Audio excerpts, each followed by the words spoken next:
ሰላም ጤና ይስጥልን የተወደዳችሁ የመሰረት ሚዲያ ቤተሰቦች የዕለቱን መረጃዎች በማስከተል እናቀርባለን።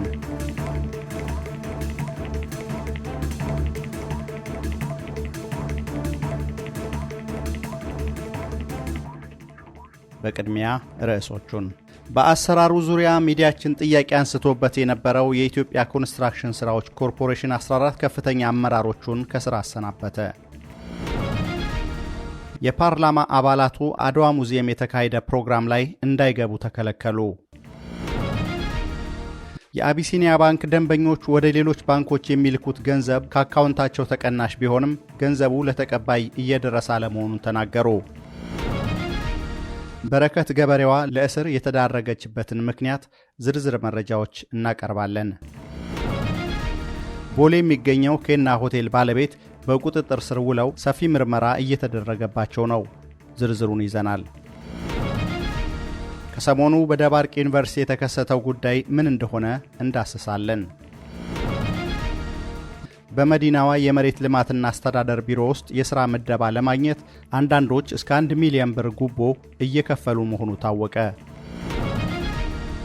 የ7 ዓመት እስር የተፈረደባቸው አቶ ታዬ ደንደአ ባልተለመደ አሰራር የፍርድ ቤት ውሳኔ በተሰማበት ዕለት ወደ አባ ሳሙኤል እስር ቤት ተወሰዱ። ወልዲያ ከተማ ውስጥ ከተለያዩ ቤተ ክርስቲያኖች ተይዘው የተወሰዱ የአብነት ተማሪዎች ተለቀቁ። መረጃዎቹን በዝርዝር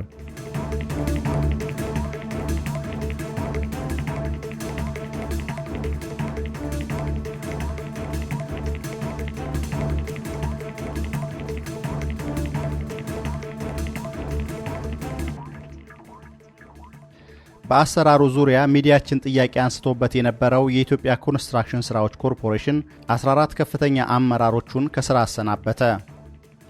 የቁልቁለት ጉዞ ላይ የሚገኘው የኢትዮጵያ የኮንስትራክሽን ስራዎች ኮርፖሬሽን በሚል ርዕስ ሚዲያችን ሚያዝያ 1 ቀን 2018 ዓ.ም የህዝብ አስተያየት የሆነ መረጃ ለተከታታዮቹ ማቅረቡ ይታወሳል።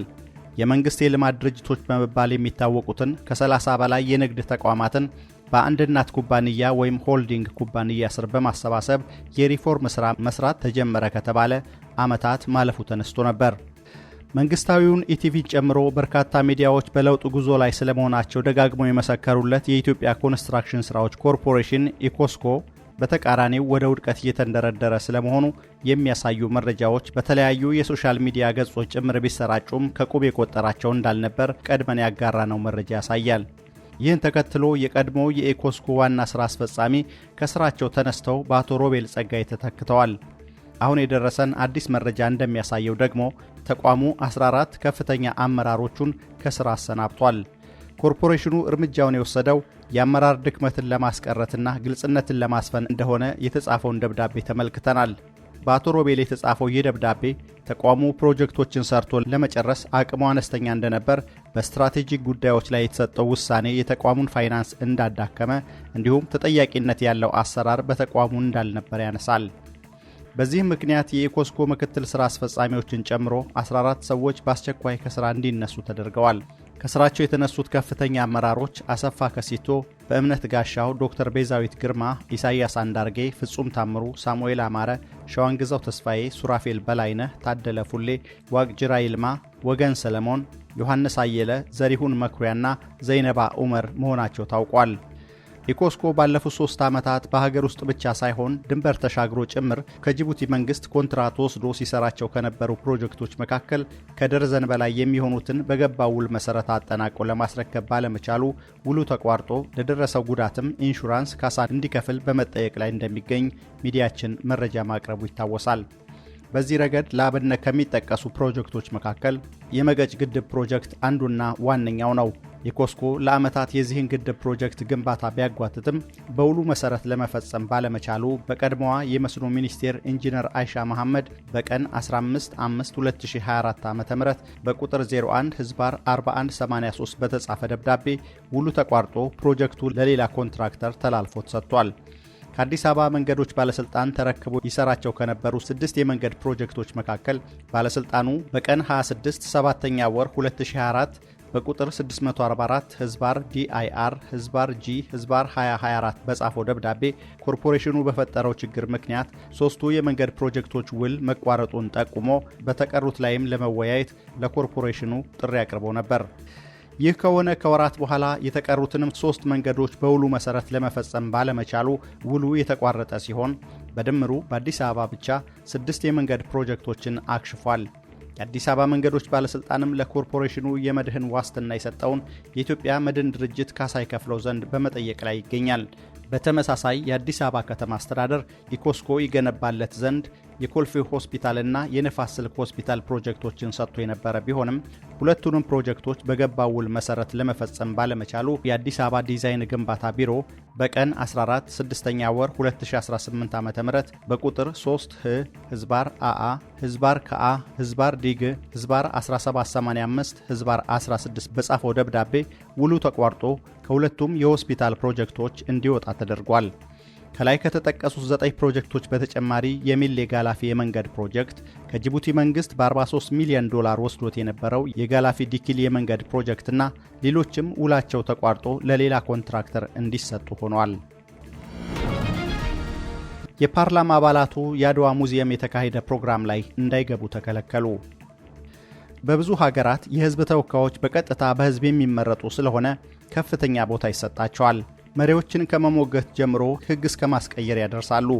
በሀገራችን ኢትዮጵያ ግን የፓርላማ አባላት በአንድ ወቅት መሪዎችን በውይይት ወቅት ሲሞግቱ በቴሌቪዥን መስኮት ተመልክተን እናውቅ ይሆናል እንጂ ከፍተኛ ተጽዕኖ ሲያሳድሩ አይታዩም። እንዲያውም እጅ ከማውጣትና ከማጨብጨብ ያለፈ ነገር ሲሰሩ አይታዩም የሚል ወቀሳ ከህዝብ ሲነሳባቸው ይታያል። የህዝብ ተወካዮች ከተለመደው ስርዓት ውጪ ከተጋበዙበት አንድ ፕሮግራም በር ላይ እንዲመለሱ መደረጋቸውን ሚዲያችን አረጋግጧል።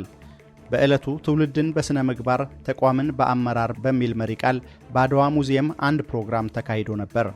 ፕሮግራሙ 22ኛው ዓለም አቀፍ የጸረ ሙስና ቀን በዓል የማጠቃለያ መርሃ ግብር ሲሆን ምክትል ጠቅላይ ሚኒስትር ተመስገን ጥሩነህና ሌሎች ባለስልጣናትም ተገኝተው ነበር። ይሁንና በፕሮግራሙ ላይ በክብር የተጠሩት የምክር ቤት አባላትና ሌሎች ከፍተኛ የመንግስት አመራሮች አዳራሽ ውስጥ እንዳይገቡ መከልከላቸውን በስፍራው የነበሩ የመረጃ ምንጮች ተናግረዋል።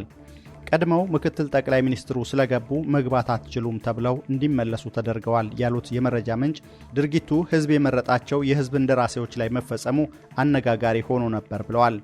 በዚህ የማጠቃለያ መርሃ ግብር ላይ ምክትል ጠቅላይ ሚኒስትር አቶ ተመስገን በህዝብ ተወካዮች ምክር ቤት የዲሞክራሲ ጉዳዮች ቋሚ ኮሚቴ ሰብሳቢ አቶ እውነቱ አለነን ጨምሮ ሌሎችም እንግዶች ተገኝተዋል ያሉት ምንጮች፣ ይሁንና በዚህ ዝግጅት ላይ በክብር የተጋበዙት የምክር ቤት አባላትና የተለያዩ እንግዶች እንዲመለሱ ተደርገዋል ብለዋል። ሌላ ድርጊቱን የታዘበ ግለሰብ እነዚህ የህዝብ ተወካዮች በብዙ መቶ ሺህ የሚቆጠር ህዝብ የመረጣቸው የህዝብ እንደራሴዎች እንጂ ሹመኞች አይደሉም። እነሱን በዚህ መልኩ ማስተናገድ የመረጣቸውን ህዝብ ጭምር መናቅ ነው በማለት ድርጊቱ ብዙዎችን እንዳሳዘነ ተናግረዋል። አክለውም ቀድሞው ምክትል ጠቅላይ ሚኒስትሩ ቢገቡ እንኳን ተገቢውን ፍተሻ በማድረግ የፓርላማ አባላቱን ማስገባት ይቻል እንደነበር አንስተዋል። ከአድዋ ሙዚየም በር ላይ እንዲመለሱ ከተደረጉት መሃል ሁለቱን ለማናገር ሙከራ ብናደርግም ስማቸው እንዳይጠቀስ ጠይቀው መረጃን ለሚዲያችን ከማጋራት ተቆጥበዋል። የአቢሲኒያ ባንክ ደንበኞች ወደ ሌሎች ባንኮች የሚልኩት ገንዘብ ከአካውንታቸው ተቀናሽ ቢሆንም ገንዘቡ ለተቀባይ እየደረሰ አለመሆኑን ተናገሩ። በቅርብ ቀናት በርከት ያሉ የአቢሲኒያ ባንክ ደንበኞች ቅሬታቸውን ለመሰረት ሚዲያ በጽሑፍ ሲያቀርቡ ቆይተዋል። ይህም ከባንኩ አካውንት ወደ ሌላ ባንክ ከሚላክ ገንዘብ ጋር የተገናኘ ነው። የባንኩ ደንበኞች እንደሚሉት ባንኩ ምንም አይነት መረጃ ለደንበኞቹ ሳይሰጥ ወደ ሌሎች ባንኮች የሚልኩት ገንዘብ ከአካውንታቸው ተቀናሽ ቢሆንም ገንዘቡ ለተቀባይ እየደረሰ አለመሆኑን ተናግረዋል። ከህዳር 22 ቀን 2018 ዓ.ም ጀምሮ የተከሰተው ይህ ችግር በርካቶች ገንዘባቸው ተይዞባቸው እንዲቆይ እንዳደረጋቸው፣ በዚህም ሥራ መስራትና ገንዘብ መክፈል እንዳልቻሉ ይጠቅሳሉ። የባንኩ ትራንስፈር ቱ አዘር ባንክስ አገልግሎት በመያዙ ለከፋ ችግር ተዳርገናል የሚሉት የባንኩ ተጠቃሚዎች በባንኩ የፌስቡክ ገጽ ጭምር አስተያየት መስጫ ላይ ችግራቸውን ቢጽፉም ምላሽ ማግኘት እንዳልቻሉ ያስረዳሉ። የዲጂታል ቡድኑ ወይም የባንኩ አመራሮች የተከሰተውን ችግር አሳውቀውና ይቅርታ ጠይቀው ማስተካከል ሲኖርባቸው ዝም ብለዋል። ይህም ችግሩን አቃሎ ማየትና ደንበኞችን አለመረዳት ነው የሚል ግምት እንድንወስድ አድርጎናል በማለት አንድ ስሜ አይጠቀስ ያሉ ደንበኛ ተናግረዋል። የህዝብን ገንዘብ ለበርካታ ቀናት አግቶ ይዞ ማቆየት ምን ማለት ነው? ለምን ግልጽ መረጃ አይሰጡም? ብዙ ሰው ንግድ ተበላሽቶበታል። የትምህርት ቤት ክፍያ እንኳን መክፈል ያልቻሉ አሉ የሚሉት ሌላኛዋ የባንኩ ደንበኛ ናቸው። መሰረት ሚዲያ በዚህ ዙሪያ አቢሲኒያ ባንክን መረጃ ጠይቋል። ከሰሞኑ ወደ ሌሎች ባንኮች የሚደረጉ የገንዘብ ችግሮች መከሰታቸውን በማረጋገጥ የጀመረው የባንኩ ምላሽ ችግሩ በጊዜያዊ የቴክኒክ መቆራረጥ መሆኑን ይጠቅሳል። ችግሩ የተፈጠረው በባንኩ ኤክስተርናል ኢንተርባንክ ሴትልመንት ኢኮሲስተም ውስጥ ነው። እንደተባለው ከተላኪዎች ላይ ገንዘብ ቢቆርጥም የማረጋገጫና ክፍያ የመፈጸም ሂደቱ መዘግየት አጋጥሞታል። በዚህ አጋጣሚ ችግሩ የደህንነት መጣስ አለመሆኑን ለመግለጽ እንወዳለን። ከደንበኞቻችን ገንዘብ ውስጥም የጠፋ የለም ብሏል። ባንኩ ምን ያህል ደንበኞች በዚህ ችግር እንደተጠቁ ከመግለጽ የተቆጠበ ሲሆን አሁን ላይ እያንዳንዱን መዘግየት ያጋጠመውን የገንዘብ ትራንስፈር የማረጋገጥ ሥራ እየተሰራ ነው ብሏል። ለደንበኞች መረጃ ባለመስጠት ዙሪያ ያለውን ሁኔታ እንረዳለን። ባንኩ መረጃ ከመስጠቱ በፊት የቴክኒክ ዳሰሳ በማድረግ ትክክለኛ መረጃ ለመስጠት ከማሰብ የመነጨ ነው በማለት አሁን ላይ ኦፊሴላዊ መግለጫ እየተዘጋጀ መሆኑን አንስቷል። በመጨረሻም ደንበኞች በአጭር ጊዜ ገንዘባቸው እንደሚስተካከል ገልጾ ለተፈጠረው ሁኔታ መጸጸቱን ገልጿል። በረከት ገበሬዋ ለእስር የተዳረገችበት ምክንያት ምንድን ነው? ዝርዝሩን ይዘናል። ከቅርብ ጊዜ ወዲህ ስማቸው በመደበኛው ሚዲያና በማህበራዊ ሚዲያ ገዝፎ ከወጡ ባለሀብቶች መካከል በቅጽል ስሟ በረከት ገበሬዋ፣ ሙሉ ስሟ ደግሞ በረከት ወርቁ አደራ በመባል የምትታወቀው ግለሰብ ትገኝበታለች።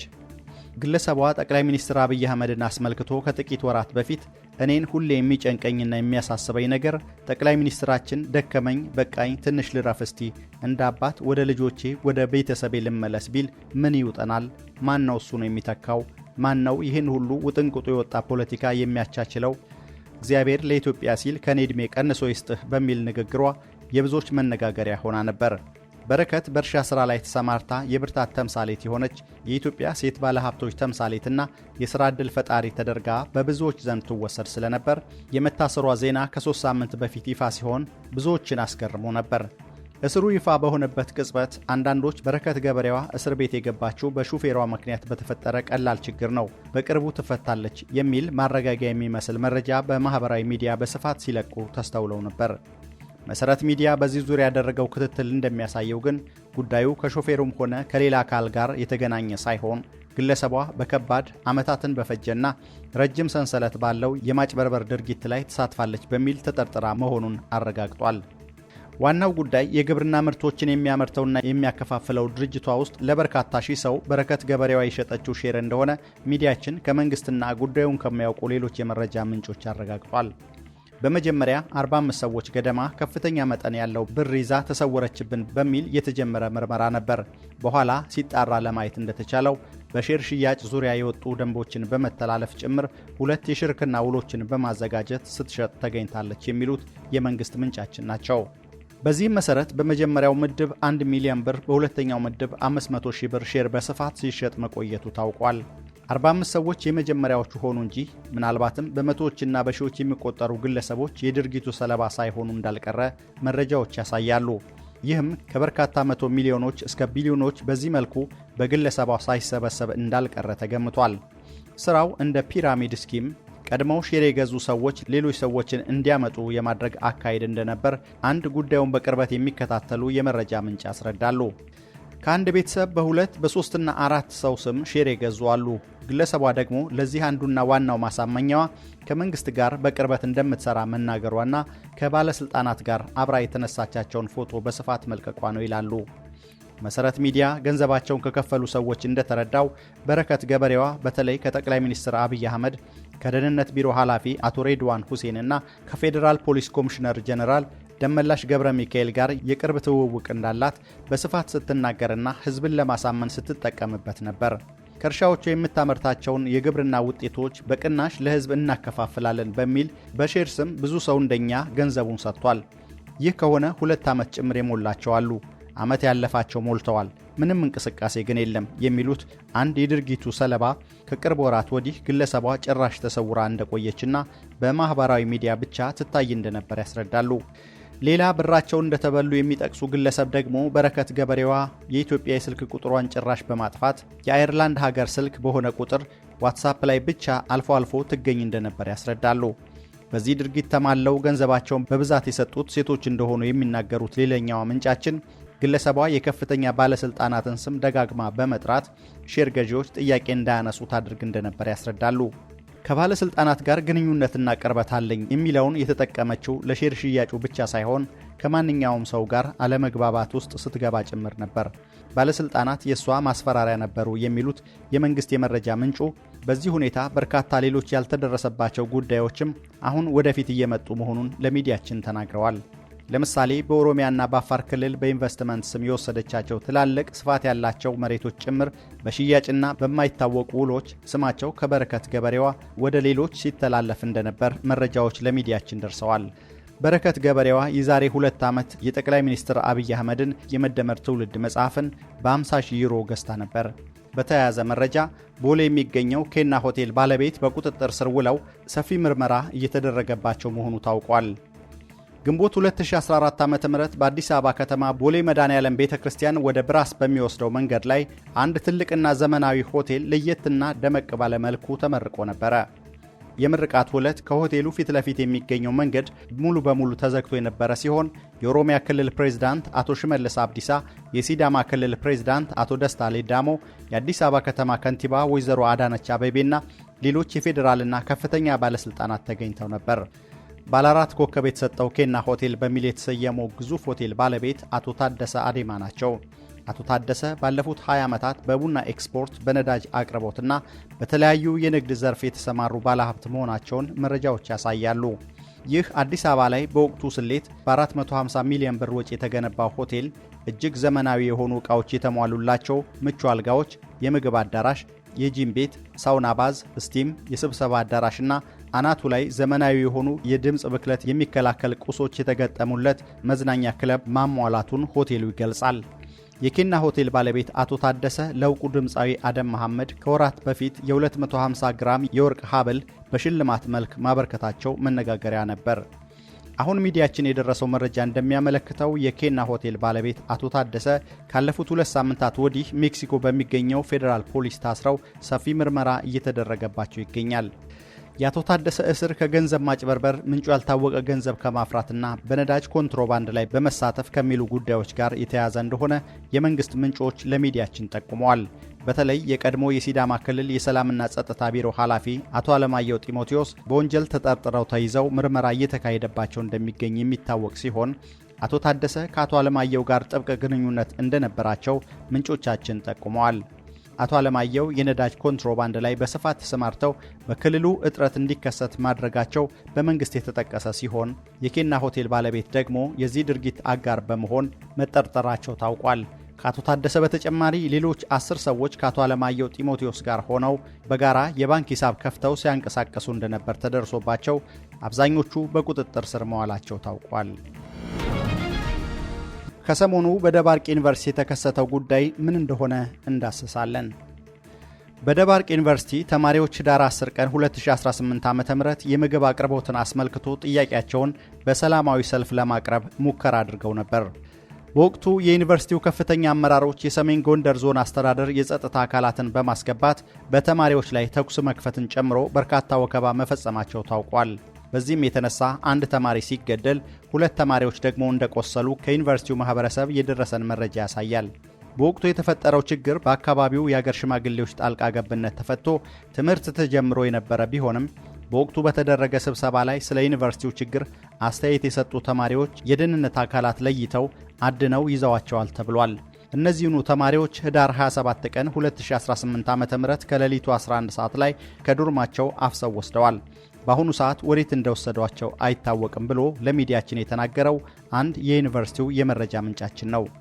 ይህን ተከትሎ የተቀሩት ተማሪዎች የታፈሱ ጓደኞቻችን ካልተመለሱ ትምህርት አንጀምርም በማለታቸው በርካታ ሚሊሻዎችና አድማ በታኝ ፖሊሶች ወደ ግቢው በመግባት ተማሪዎችን ሲደበድቡ እንደነበር ሌላ የዩኒቨርሲቲው መምህር ተናግረዋል። መምህሩ እንዳሉት 17 ተማሪዎች ከግቢው ውስጥ ተወስደው አሁን ላይ የት እንዳሉ አይታወቅም። ዩኒቨርሲቲው ቲክቫ ለተባለ ሚዲያ በሰጠው ምላሽ በዩኒቨርሲቲው ውስጥ ህገወጥ ሰልፍ በመሩና ባስተባበሩ የአካል ጉዳትና የንብረት ውድመት ባደረሱ ተማሪዎች ላይ ተገቢው ማጣራት ተደርጎ የአካዳሚክ ዲሲፕሊን ቅጣት ተላልፏል ብሏል። 17 ተማሪዎች በጸጥታ ኃይሎች ከዶርማቸው ተወስደዋል የሚለው ፍጹም የተሳሳተ መረጃ ነው። የዲሲፕሊን ቅጣት አንቀበልም ያሉ 5 አካባቢ ተማሪዎች በፖሊስ እንዲወጡ ተደርጓል ብለው ምላሽ የሰጡት የዩኒቨርሲቲው የሕዝብ ግንኙነት ዳይሬክተር አቶ አምሳሉ ተበጀ ናቸው። የዩኒቨርሲቲው ምንጮቻችን ግን ካሁኑ ተማሪዎቹን ከፋኖ ጋር በመሆን አመጽ ለመቀስቀስ የሚል ስም እየሰጧቸው መሆኑን በመጥቀስ የጅምላ እስሩን ኮንነዋል። ጥያቄያችን ፖለቲካዊ አይደለም፣ ራበን ምግብ ስጡን ነው ያልነው። ጊዜ ጠብቀው ያለውን ችግር ያስረዱ ሴቶችን ጨምሮ 17 ሰው ነው አፍሰው የወሰዱት። ሕዝብ ይህን ጉዳይ ይወቅልን። አንድ ነገር ቢሆኑ ዩኒቨርሲቲው ከተጠያቂነት አያመልጥም በማለት 2 ጓደኞቹ የተወሰዱበት አንድ ተማሪ ለሚዲያችን ተናግሯል። በመዲናዋ የመሬት ልማትና አስተዳደር ቢሮ ውስጥ የሥራ ምደባ ለማግኘት አንዳንዶች እስከ 1 ሚሊዮን ብር ጉቦ እየከፈሉ መሆኑ ታወቀ። የተለያዩ የመንግሥት መስሪያ ቤቶች ውስጥ አገልግሎት ለማግኘት ጉቦ መጠየቅ፣ መክፈልና ጉዳይ ማስፈጸም ለብዙዎች አዲስ ነገር አይደለም። ገንዘብ ይሰራበታል በሚባል የመንግሥት መስሪያ ቤት ውስጥ ምደባ ወይም ሥራ ለማግኘት እስከ 1 ሚሊዮን ብር ጉቦ መክፈልስ? ሚዲያችን ከሰሞኑ ያሰባሰባቸው መረጃዎች እንደሚጠቁሙት በአዲስ አበባ ከተማ አስተዳደር መሬት ልማትና አስተዳደር ቢሮ ውስጥ በሰራተኛ ምደባ ላይ የሰው ኃይል አስተዳደር ብር ይገኝበታል በተባለ ቦታ ላይ ሰው ለመመደብ ከተለያዩ ክፍለ ከተሞች እስከ 1 ሚሊዮን ብር እየተቀበሉ ምደባ እየፈጸሙ ይገኛሉ። እነዚህ ከመንግስት የመረጃ ምንጮች ጭምር የተገኙ መረጃዎች እንደሚያሳዩት ከሰሞኑ የመሬት ልማትና አስተዳደር ቢሮ እንደ አዲስ ሰራተኛ ምደባ እያደረገ ነው። በተለይ የሰው ኃይል አስተዳደር ሆኖ አሁን እያገለገለ ያለው ግለሰብ ከለሚ ኩራ ክፍለ ከተማ ተዘዋውሮ የመጣ ነበር። በአሁኑ ሰዓት ቁልፍ ቦታዎችን የያዙት በኔትወርክ የተሳሰሩ ባለሙያዎች ሲሆኑ እንደ መሬቱ ሁሉ ቁልፍ ቦታዎችን እየቸበቸቡት ይገኛሉ ያሉት አንድ ለጉዳዩ ቅርበት ያላቸው ምንጭ ናቸው። አክለውም ብር ይሰራባቸዋል የሚባሉ ቦታዎች ላይ ጥሩ ክፍያና ማማለጃ እየተቀበሉ ይገኛሉ ብለዋል። ይህም ህዝቡን ለዘረፋ እየዳረገው ነው ይላሉ። ከዚህ በተጨማሪ በትውስጥ እያሉ ልምድ የሌላቸውን ባለሙያዎች እያመጡ ስራውን እየሰሩ ምዝበራውን አጧጡፈውታል። ይህን የምንናገረው ራሳችን ሰራተኞች ሆነን ዝም ማለት ስለከበደን ነው በማለት አስረድተዋል።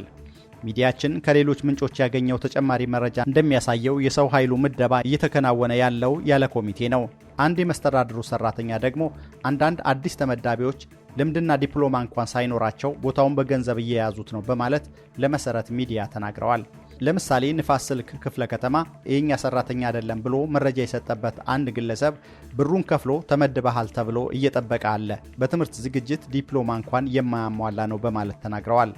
ግለሰቡ በስም ተጠቅሶ መረጃ የደረሰን ቢሆንም ግለሰቡን ለማግኘት ያደረግነው ሙከራ ስላልተሳካ ለጊዜው ስሙን አስቀርተነዋል።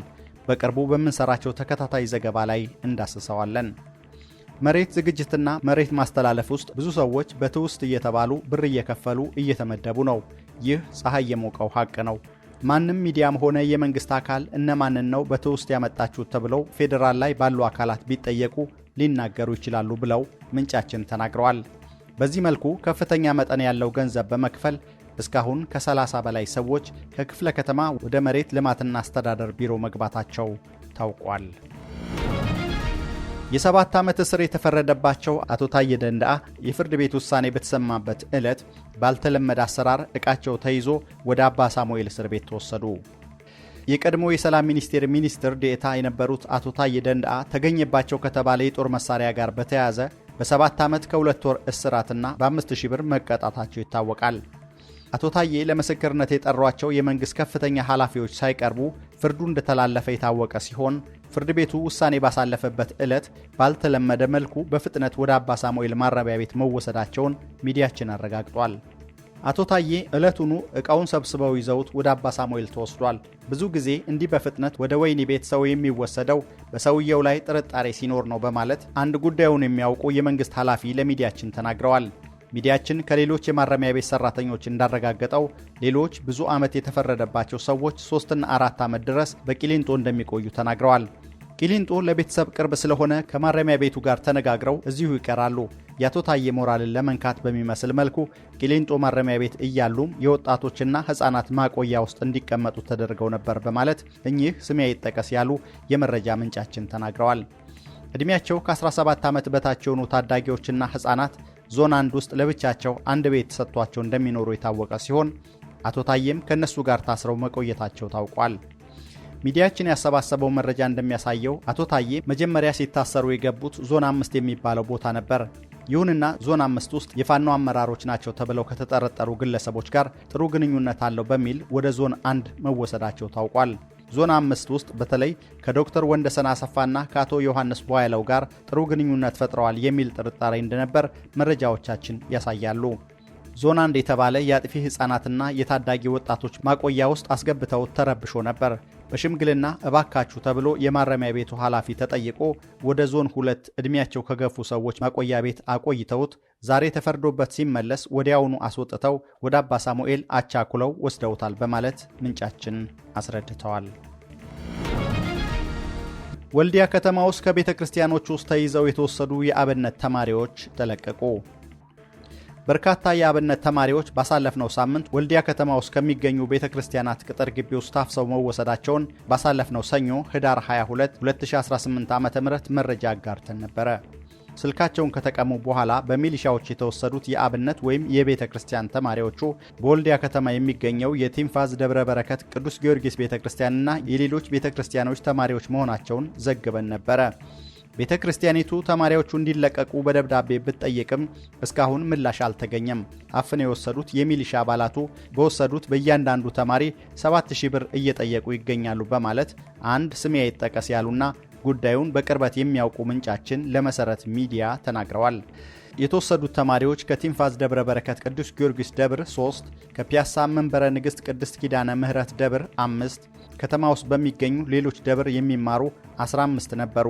አሁን የደረሰን መረጃ እንደሚጠቁመው ሚዲያችን መረጃውን ማውጣቱን ተከትሎ የመንግስት ኃላፊዎች ጣልቃ በመግባት ተማሪዎቹ ካለ ክፍያ እንዲለቀቁ ማድረጋቸው ታውቋል።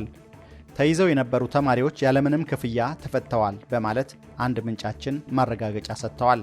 ይህ ሊሆን የቻለውም መረጃው በሚዲያ መውጣቱን ተከትሎ ብዙ ውዝግብ ካስነሳ በኋላ የክልሉ ባለስልጣናት በቀጥታ በሰጡት ትዕዛዝ ካለምንም ክፍያ እንዲወጡ የተደረገ ሲሆን በሚሊሻዎቹ አሰራር ዙሪያ ከመጪው ሰኞ ጀምሮ ውይይት እንደሚደረግ ታውቋል። የተወደዳችሁ የመሰረት ሚዲያ ቤተሰቦች ለዛሬ የተዘጋጁላችሁ መረጃዎች እነዚህ ነበሩ።